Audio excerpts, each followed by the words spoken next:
It's the grandson of Right Thought. Welcome to the School of Marvelous Light. So I want to share with you, little flock,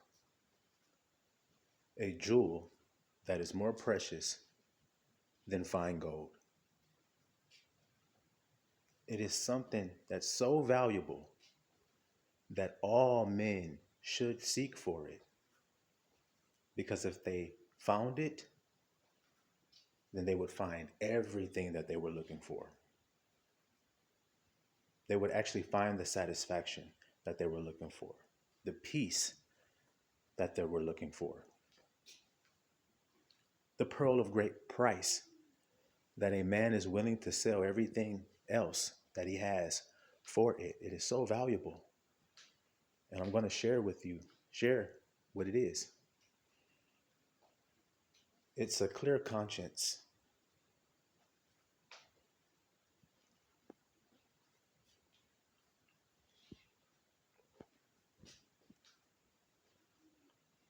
A clear conscience is more valuable than fine gold and precious rubies.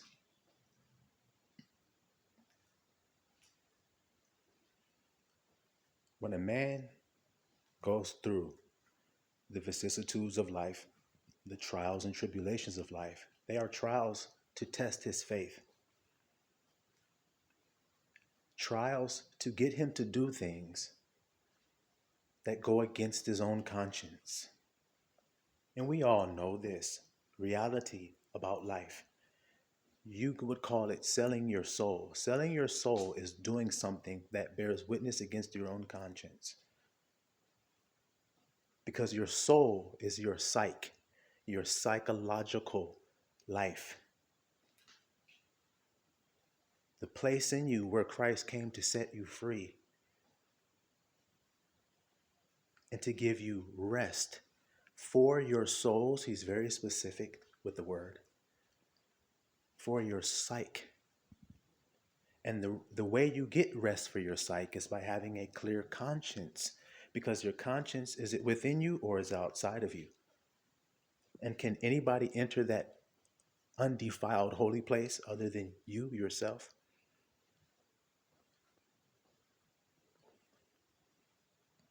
It's a secret place that all men have within themselves. Though we read, just like we read yesterday, that some men's conscience is seared with a hot iron.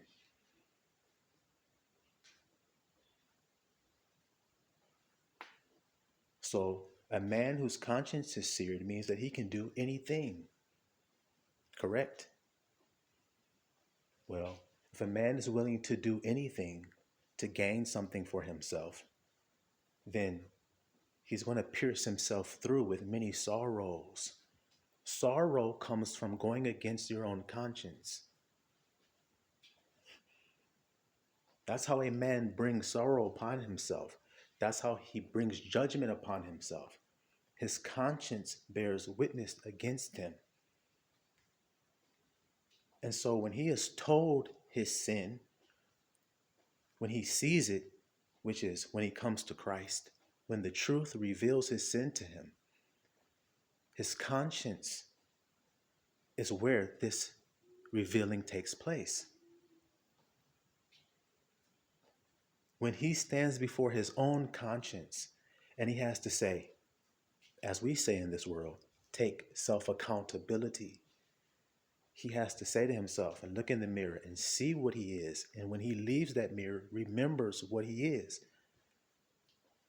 not forgetting when he leaves it and formulating some false image to try to assuage his conscience and try to trick and deceive his conscience.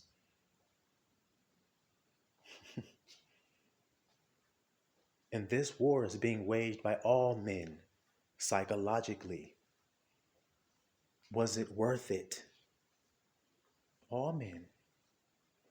The thing that you did, the depths that you were willing to go to get some type of gain, and some have killed to do that. We call it blood sacrifice. Some have killed to gain something for themselves. well, their conscience will bear witness against them. And it may take some time. And I'm going to prove this to you. King David had committed a sin where he had a man put to death and then took that man's wife and committed adultery. Now, we all know that these are things in the law that says that thou shalt not do. But David wanted something for himself. And he was willing to do whatever it took, obviously, to have it. Well, David went on with his life. But a prophet later on came to David and he said, listen carefully, little flock. He said, there was a man who had 1,000 beautiful sheep. And there was another man who only had one beautiful sheep that he loved, cared for, tended to. And that man that had 1,000 sheep, he killed the man and took his lamb because it was beautiful and goodly. And he took it for himself. And Nathan asked David, he said, what should happen to that man who had the 1,000 sheep, who killed that man for his one? What should happen to him? And David didn't hesitate. He said, that man should be put to death. And Nathan said, that man is you. Now, if David didn't have a conscience, then he wouldn't have felt the truth hit him and sliced through his bone and his marrow that day when Nathan said that to him. Cut him all the way to the heart and exposed it, just like God's word says it does for a man. Exposed the depth of the hidden things, and he seeks them up, and he sought it up that day. And David couldn't hide from his own sin anymore. He said, it's me. I'm that wicked man who had 1,000 wives. And I just couldn't resist. I had to have another one. And I felt like because I was the king, that nothing should be kept away from me.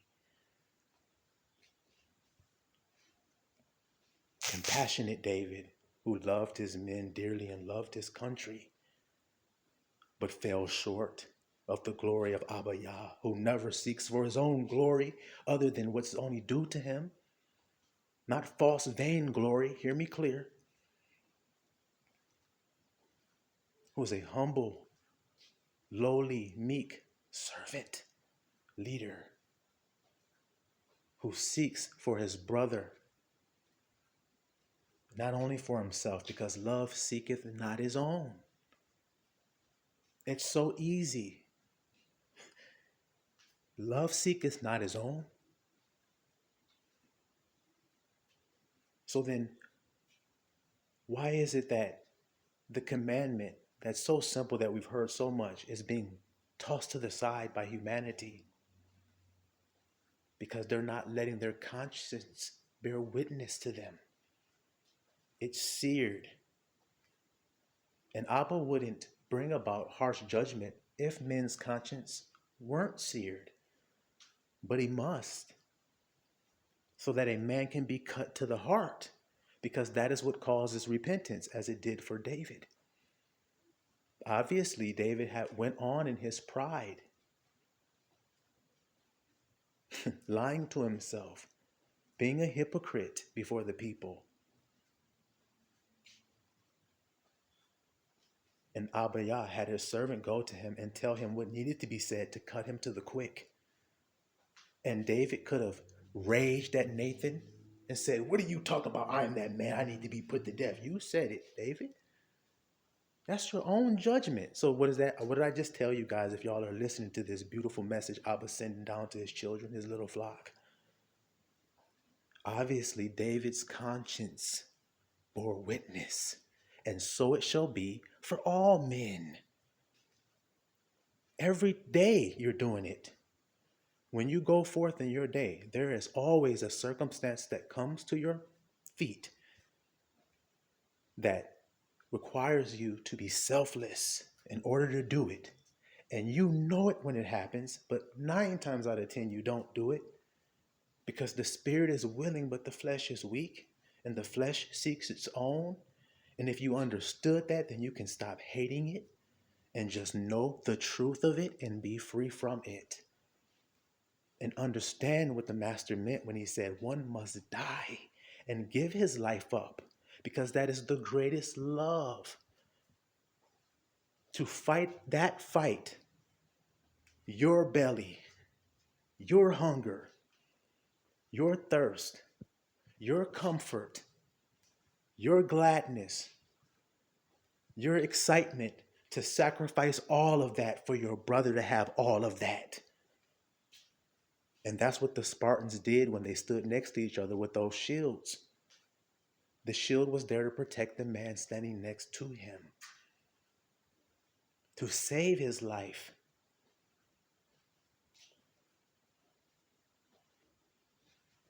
To save his life. There is no greater love than that, children. If we all accepted that truth and stop running from it and stop hating it and stop kicking against the pricks and being an enemy to Christ, who is our conscience. My kingdom is within you. So where is his throne? Your conscience. That is where he's sitting, judging you, speaking to you, reaching his hands to you that you resist.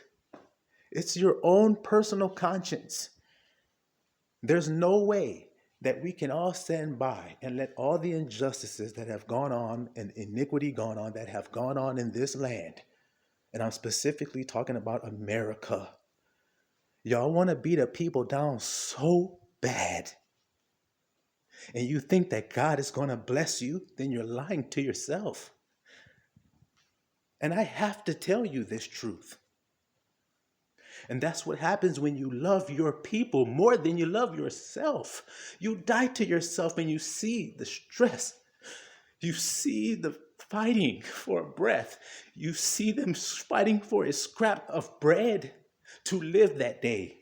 Every day, you see your people suffering under the boot of someone else who is so hateful, so relentless in his hatred. The Bible says he has a perpetual hatred for God's people. Perpetually. Conscience is seared. We'll kill. We'll whip you with a whip until there's no skin left, and then take pictures of you and put it in a museum and be proud of the shit. We'll never hear your cry for fairness, for a peace. We'll never hear your cry. So you have to go within, because that is where the king is. And then he will tell you how to rise yourself out of this mess that you have found yourself in under the boot of your oppressor. Oppression maketh a wise man mad. So understand the emotion that you hear coming from your brother today. It is out of his love for you and wanting you to be free. To want my people to have their own land. Is that wrong? Not to have to share land with a murderer. Not to have to share a land with a racist bigot who hates me, who oppresses me. And not just one, but all of them in tow are doing it. And then I have to sit back and listen to a fake people claiming to be who I am talk about their suffering. Psalm 83, when I'm suffering Psalm 83 every day in my own community.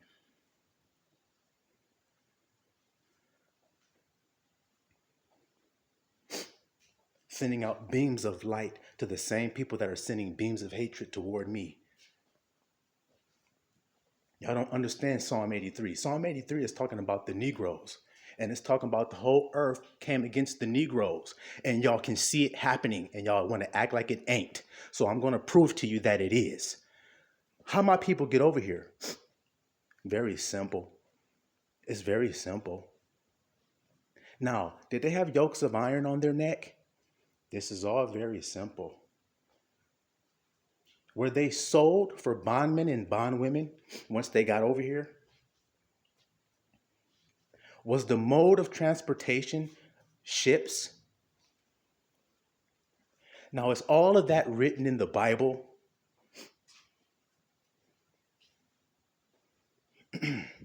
Now, since my people have been over here, have they been lynched, killed, maimed? If you have a conscience, you'd answer these questions honestly. And if you had a conscience, you would say, well, would I want what's done to them to happen to me? And then that would tell you whether what they're going through is fair or not. Will you want to go through it? What a Negro has to go through in this land on a daily basis, would you want to go through it, you non-Negroes? Would you want that type of persecution? Would you want that type of history to raise your children in that world where they're taught that in their schools? Would you want that? Would you want to grow up in a place where people have made a mockery of your visage and your image and painted little big-lipped, black-faced children on their products that they sold, like Negro hair tobacco and alligator bait?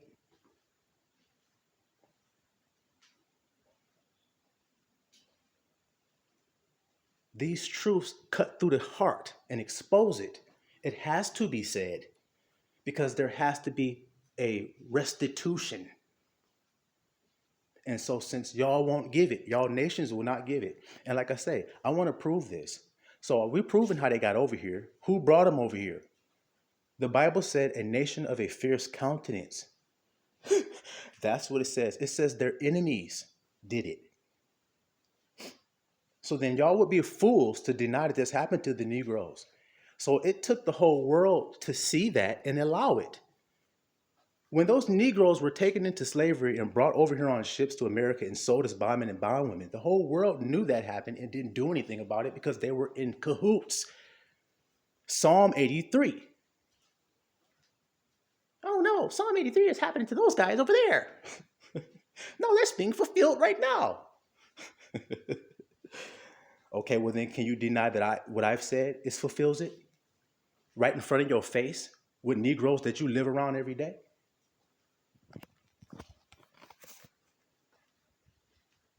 So, since you don't live where the Negroes live, I'm going to tell you how it go down because I live in Detroit. So if you want to go into an inner city and consider an inner city, Detroit is the epitome of it. So let me tell you how it looks. When you walk through it, it's very desolate. Very few houses on a block.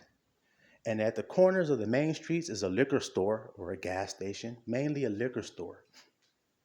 Within a mile of where I live right now, there's at least, I know of, 4 liquor stores within a mile of where I currently live. Do you hear that? 4 liquor stores within the mile of where I live that I personally have been in. 4 of them, and I know there are more, but I just went in 4. Not to get no liquor. That ain't why I was in there. I was getting some Waiakia, okay? And a Snickers almond. That's why I was in there. Okay? But when I went into those liquor stores, guess who I saw behind the counter? Y'all guessed it right. An Arab man. Now, I told you I've been in 4 liquor stores. Now, let's see. Out of those 4, how many would those stores would you say there were Arab men owning and running it? Ding, ding, ding, ding, ding. That's right. 100%. That's right. All of them. The gas stations as well. In Detroit, all of the liquor stores and gas stations are owned by Arabs.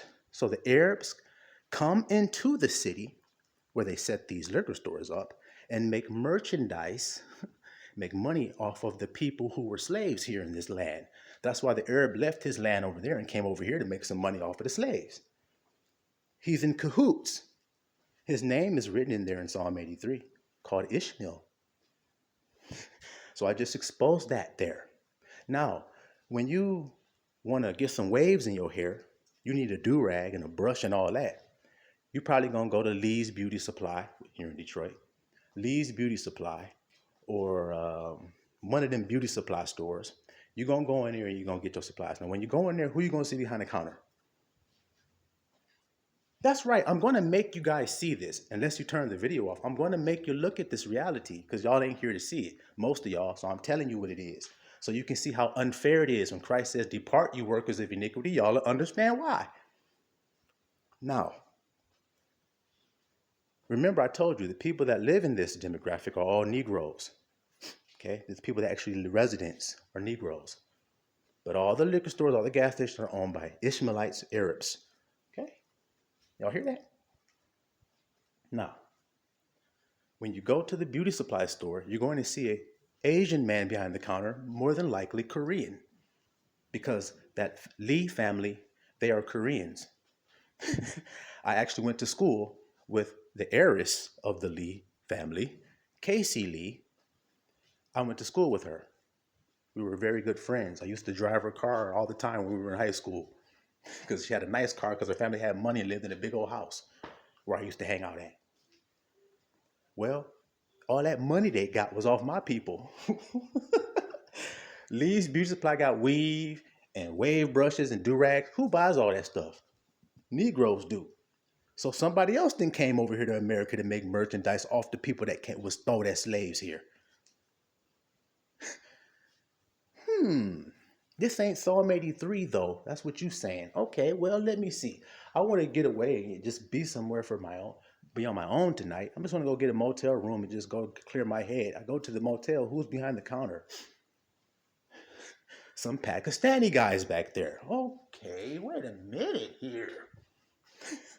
Now he's making money. He owns all the Motel 6s and everything and all the subways. Okay, what's going on here in my neighborhood?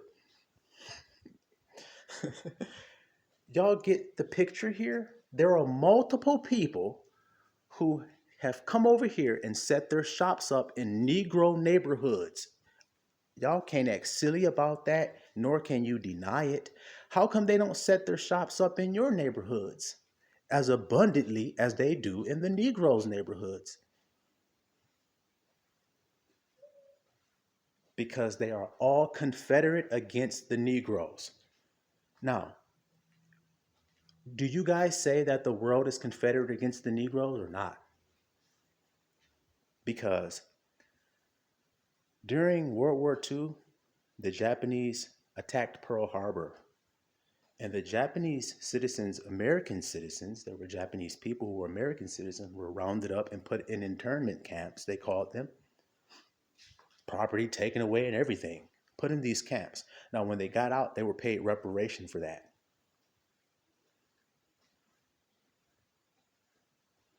Japanese got reparation for that.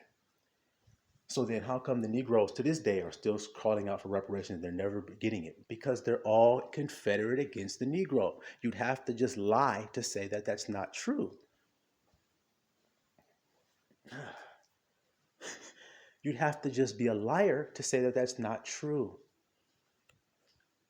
When you hear the word slavery, what race of people pops up in your mind? Let your conscience bear witness and don't lie about it. See, because in order to lie, you have to just disregard your own conscience. Back to the point of this message. Christ is getting rid of people who work iniquity. Unfairness is what he's going to destroy.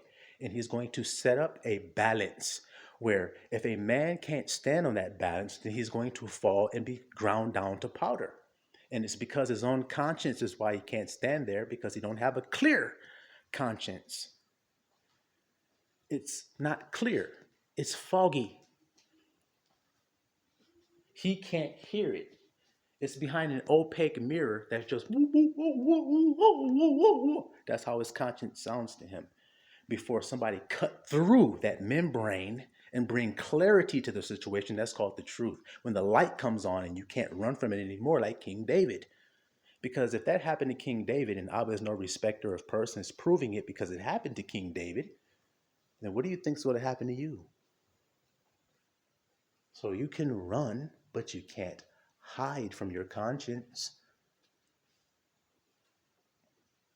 When you sold your brother out for that money, your conscience is going to come through that membrane I told you about, and he's going to appear before your face like David that day. So you can be king all you want. It's going to happen to you. And you're not going to have anywhere to run from it like David. So, in order to have a clean conscience, how do we obtain that pearl of great price? Since it's so valuable, obviously, it sets a man free. What does that? Loving your neighbor as yourself. Now, Christ said, blessed are those who are not offended in me. And that's what he means, that easy lightness of that. You're not offended at it because people respect hard work. That's the world's way. They respect that. So when you tell them something that doesn't sound like it's hard work, they can't respect it. They consider it lazy. A plain man dwelling in his tent. I don't have time to dwell in my tent. I got to hit the streets. I got to go get it. I got to be a man of the field, man. And try to win my brothers over to give me their merchandise. That's what I got to do. Nope. That's working iniquity. That's not fair to your brother. You should be giving to your brother, not taking from him. Simple as that. You should be giving to him, not taking. But if you take, then you take from yourself. So then it's better to give, isn't it? And what does it say about a person who gives with a good attitude? A person who gives cheerfully and happily when they give. What does Abba say about that? He loves that. So everybody wants to be loved by God. That's how you get loved. By loving your neighbor as yourself. It's how God shines his light on you, man. That's how he makes you valuable. Because isn't that valuable? Somebody who's in it, no matter where you are, if they're in the room, their goal is to save your life, to preserve your life. That's all they're thinking about. They're not thinking about their own life. They're making sure you eat. David, when he ate the showbread. See, I want y'all to hear this message good, this particular part.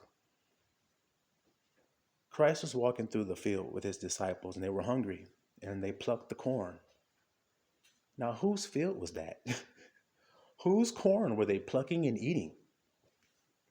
I'm sure that was somebody's field. Somebody owned that field of corn. It was planted there. Somebody did that. Well, Christ and his men were eating it without paying for it. Because corn comes from the Father. All good gifts come from the Father.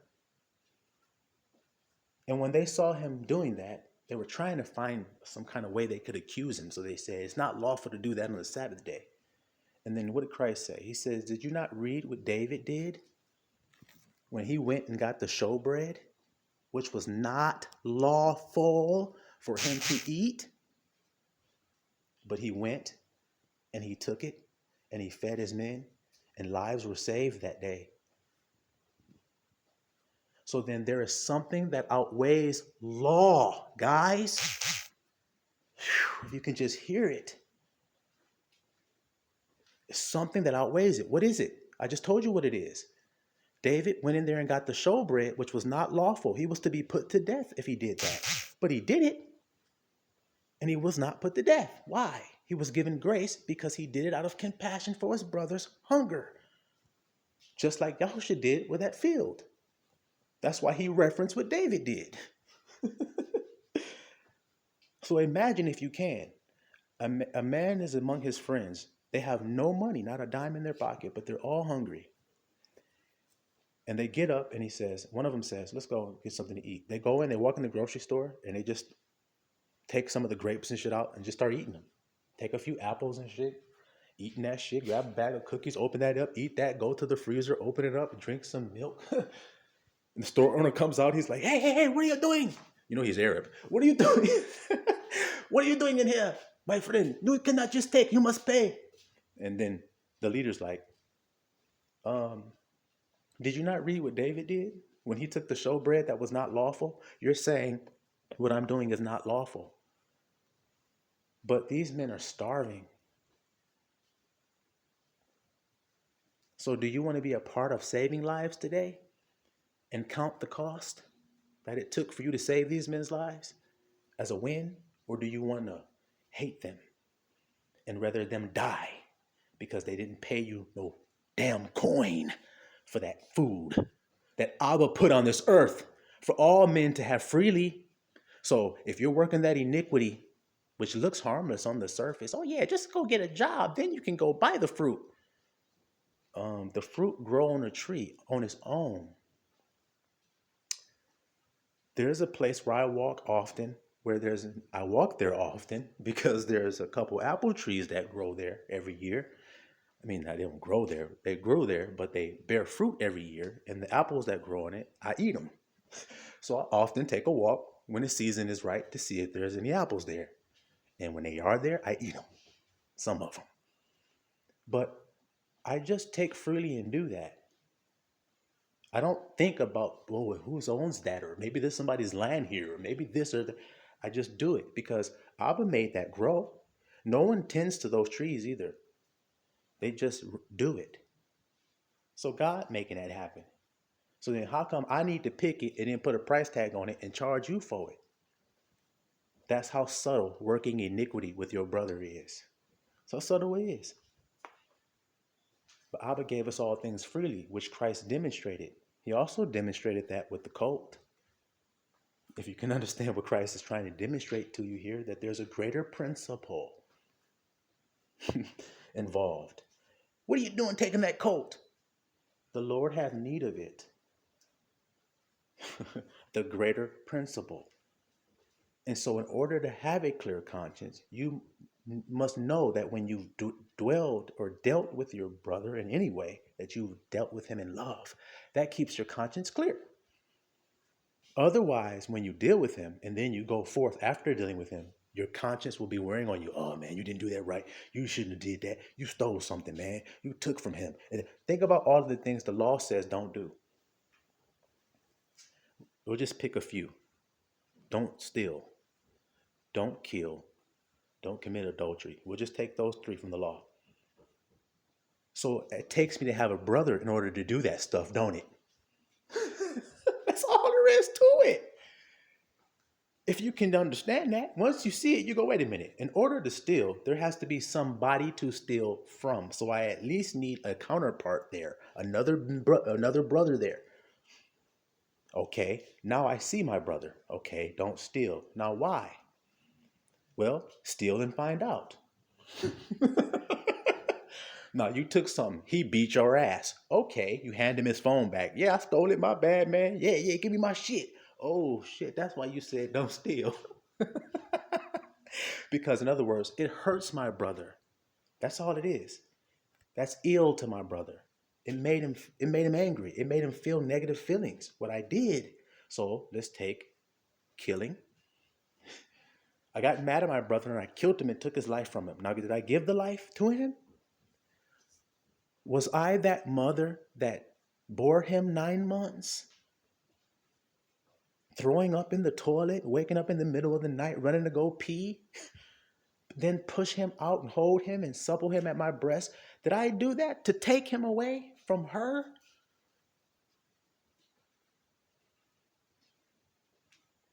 No. So, adultery. Well, go to a man and lay with his woman and then see how he responds. That will tell you why you shouldn't do it. You may lose your life because that's the penalty. That's why he said these things will cause death. That's the penalty for doing that stuff.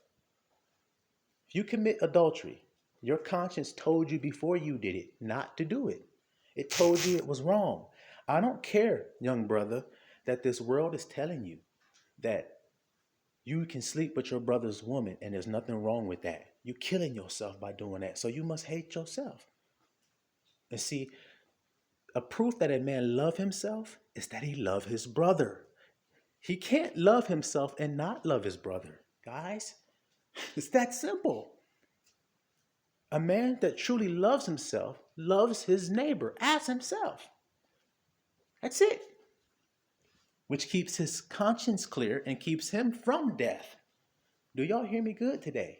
Having a clear conscience keeps you from death. That's why in the Revelation it says, where is the accuser? The accuser of the brethren is cast down. Just like Christ did to the accusers when that woman was there, and he cast them down to the ground with his pinky finger.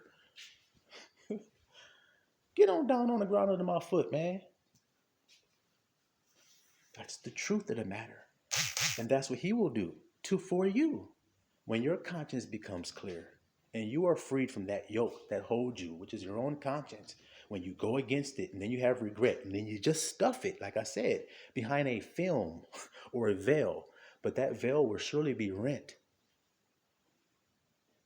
And what's in there will come flying out at you, just like it did David, which we referenced earlier. You see?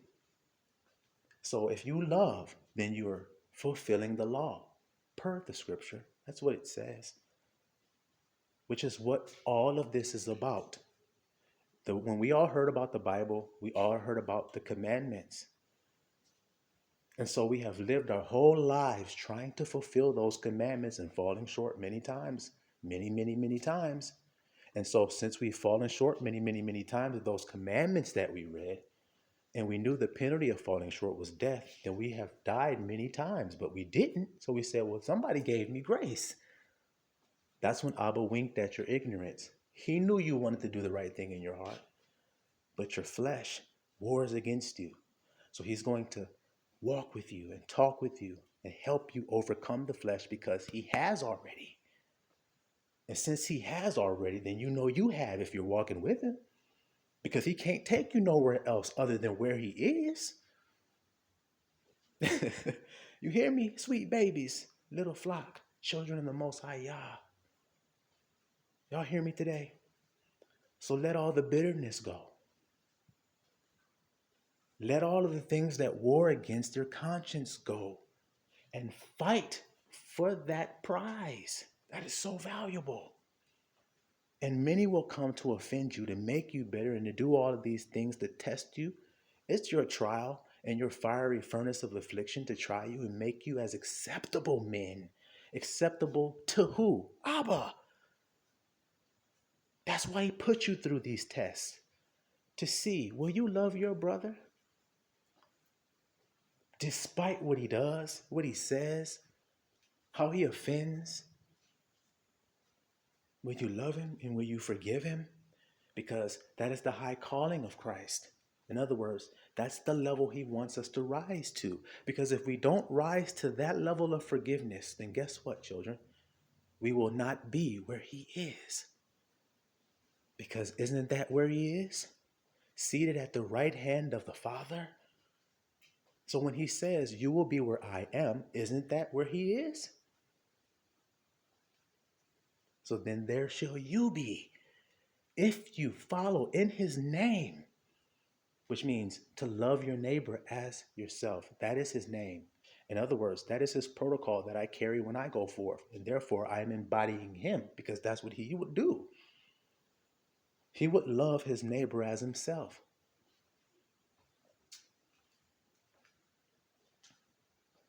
When he sees his brother going through any circumstance that is unpleasant, he considers that. He stops considering himself in that moment. It's just like a corpsman in the military, a medic, they called him, who would run across a battlefield, dodging bullets to help a fallen comrade who was injured, to save his life, in other words. That's all he wants to do, to save life. But yet, where is he doing this saving of life? He's running through fiery darts. A fiery dart is a bullet.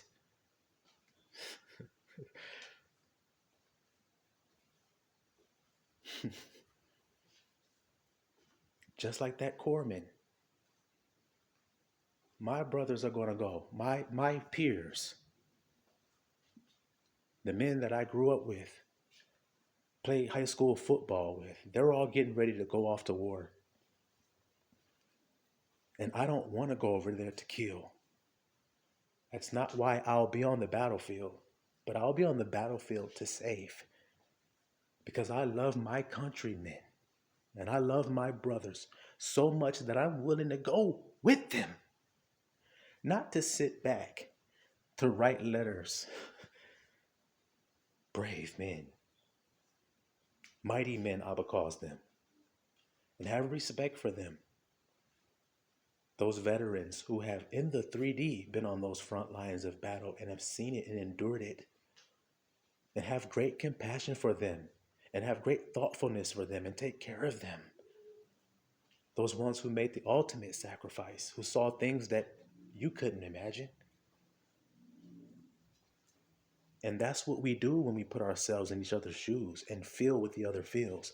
And if the world could stop for a minute and just truly put their feet in the shoes of a Negro man in the heart of a city like Detroit, then they would understand. Then they would want it to stop immediately.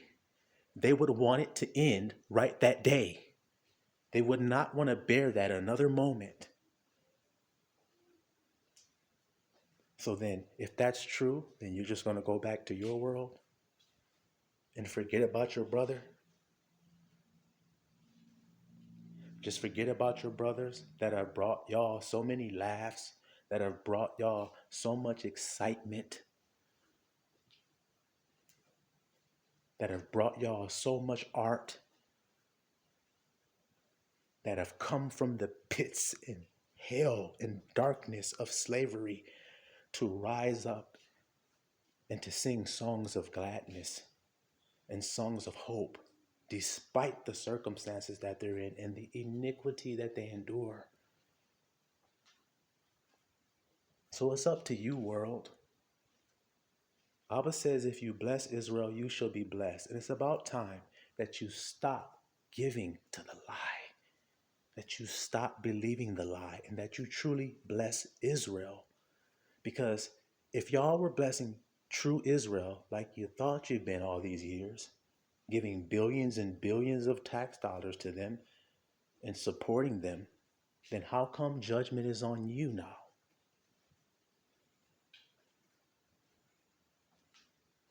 How come all the prophets in your nation are rising up and saying, doom to America? Then, if y'all are blessing Israel, because God can't lie. But he also said, if you curse Israel, you shall be cursed. Now, all of those things I mentioned that I see in the city of Detroit, you can read about that in the book of Deuteronomy chapter 28. If you want to cut to the chase, go to verse 14 and start there and just start reading.